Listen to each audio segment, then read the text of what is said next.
नमस्कार दोस्तों मेरा नाम शुभेंदु है।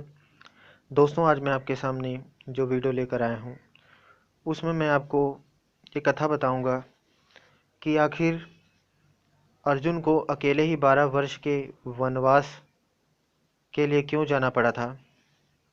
दोस्तों उससे पहले मेरी आपसे एक प्रार्थना है, विनती है कि अगर आप पहली बार मेरा वीडियो देख रहे हैं तो प्लीज़ इसे सब्सक्राइब कीजिएगा और कमेंट करके ज़रूर बताइएगा कि आपको मेरा वीडियो कैसे लगा।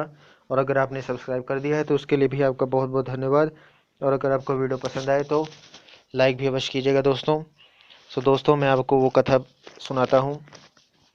दोस्तों महाभारत की कथा में आता है कि अर्जुन को एक बार एक नियम तोड़ने के कारण अकेले ही 12 वर्ष वनवास जाना पड़ा था।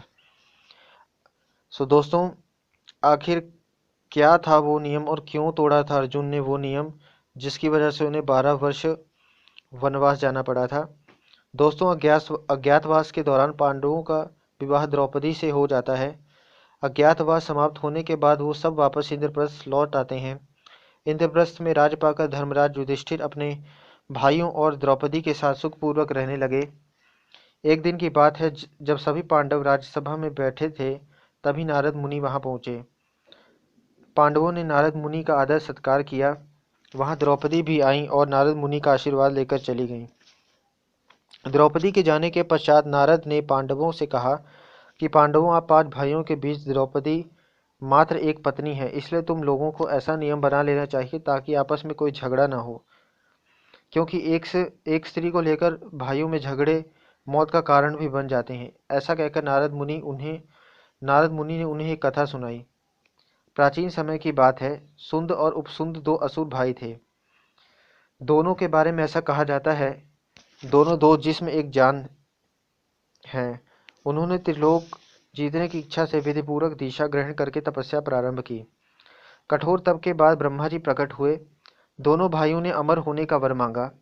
तब ब्रह्मा जी ने कहा कि वह अधिकार तो सिर्फ देवताओं को है, तुम कुछ और मांग लो। तब दोनों ने कहा कि हम दोनों को ऐसा वर दें कि हम सिर्फ एक दूसरे के द्वारा मारे जाने पर ही मरें। ब्रह्मा जी ने दोनों को वरदान दे दिया। दोनों भाइयों ने वरदान पाने के बाद तीनों लोकों में कोहराम मचा दिया। सभी देवता परेशान होकर ब्रह्मा जी की शरण में आए। तब ब्रह्मा जी ने विश्वकर्मा जी से एक ऐसी सुंदर स्त्री बनाने के लिए कहा जिसे देखकर हर प्राणी मोहित हो जाए। उसके बाद एक दिन दोनों भाई एक पर्वत पर आमोद प्रमोद कर रहे थे।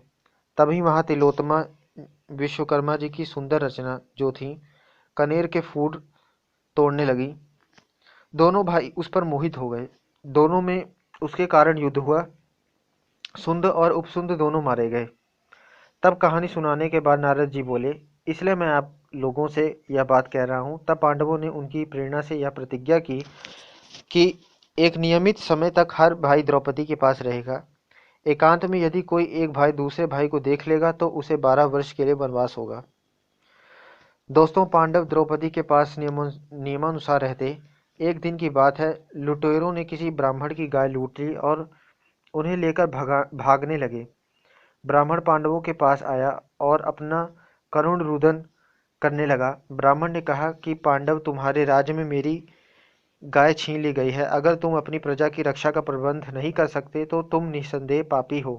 लेकिन पांडवों के सामने अड़चन यह थी कि जिस कमरे में राजा युधिष्ठिर द्रौपदी के साथ बैठे हुए थे उसी कमरे में उनके अस्त्र शस्त्र थे।